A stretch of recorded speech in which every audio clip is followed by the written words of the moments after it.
David Rosenberg offers a counter argument to the inflation narrative. Demographics, death, and disruptive tech equals deflation. David believes that the inflation narrative is complete noise and that runaway inflation is backed only by headlines and not data. He also argues that housing is massively overvalued and that the real estate bubble will burst when interest rates rise. He said that we are seeing temporary inflation in some durable goods and consumer goods, but this doesn't mean we are going to see runaway inflation in the future. Right now, we do have an inflationary backdrop on our hands. The question is it runaway and is it going to be persistent? We are still in the middle, or maybe you can say the later stages, but we are still in the context of this global pandemic, and we have to take a look at every piece of data, real or nominal, in that context.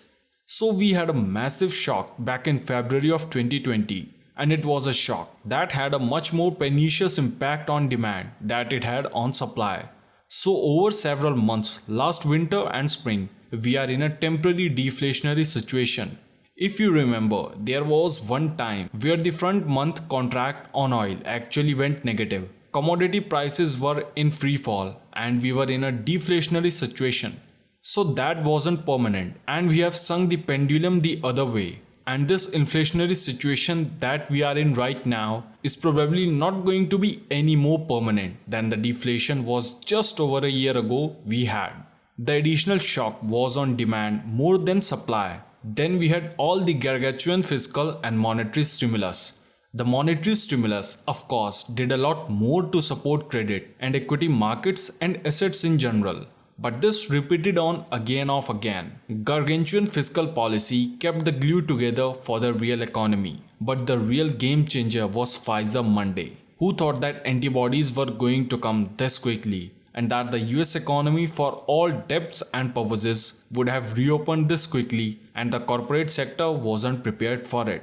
So of course, right now we are seeing disruptive supply chains. We are seeing backlog orders so dramatically. The scramble to build it rebuild inventories. So there's been so much dislocation and distortion in the data.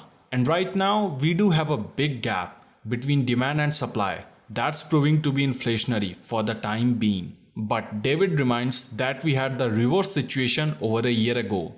It's just disingenuous to say that with the reopening trade, it's all going to land on demand and that supply is not going to come back. But you see, supply with the lag is going to come back and there's something else to consider, which is this, the fiscal stimulus and the unemployment insurance checks. All this stuff that's kept the glue glued together. Without the fiscal stimulus, the level of GDP would be 6% lower than it is today. All this fiscal stimulus just basically help repair a leaky boat, as per David. Well, the fiscal stimulus is subsiding the jobless benefits expiring early September and then going to the fourth quarter. We are going to see what the US economy looks like disrupted when there is no more anesthetics to be applied unless you think somehow through continuing resolution the Democrats will continue to deprive the fiscal pump. So that's just an assumption from David. But we are going to be seeing a discernible slowing in demand going into the fourth quarter of the year, just as the supply through the reopening comes back. So there's going to be a better balance to the economy. The inflation numbers go up near term. They already have. We are not through that process just yet. The factors that brought us this secular disinflation trend, and it's not as if we haven't had commodity cycles in the past. We had a huge commodity cycle in 2007 to 8. We had another big one in 2010 to 11. We had oil prices a decade ago over $100 a barrel. Today they are $70 and everybody is talking about it. We have been here before, but it's the 3Ds. It's demographics, it's depth and disruptive technology. They have not gone away, and so what we are seeing now, and it's quite viscous, like there's no doubt about it. The inflation numbers have picked up dramatically in the last few months. When we look back on this, putting our big picture hat on, this will be another in the long series of deviations along a trend line as opposed to a fundamental shift in the trend line. It's easy for people to feel inflation and argue for monetary inflation because of the stimulus. It's easy to argue for customer inflation because we feel it in our wallet even if it's just temporary. We are experiencing that now, but you don't believe it's just runaway. When you go back and look at the headlines in February, March, and April and even May of 2020, it was all about deflation, and now we swing the pendulum. There are people that actually believe in a span of a year. We just basically just reject the whole economy, and now we are going to be seeing massive inflation. The big part of it is that people like to talk about current data and the current and the past price data in the past few months. There's been inflation, prices have accelerated, but it can be explained. They say there's big inflation. They look at the CRB index, they look at lumber, they look at supply delivery delays out of the purchase commander's reports, but it deserves an explanation. It's not just you look at the data and say, well, this is happening, and is it going to be temporary? Permanent comes down to. As per David, we are going through right now a price level adjustment as opposed to a sustainable series of inflation.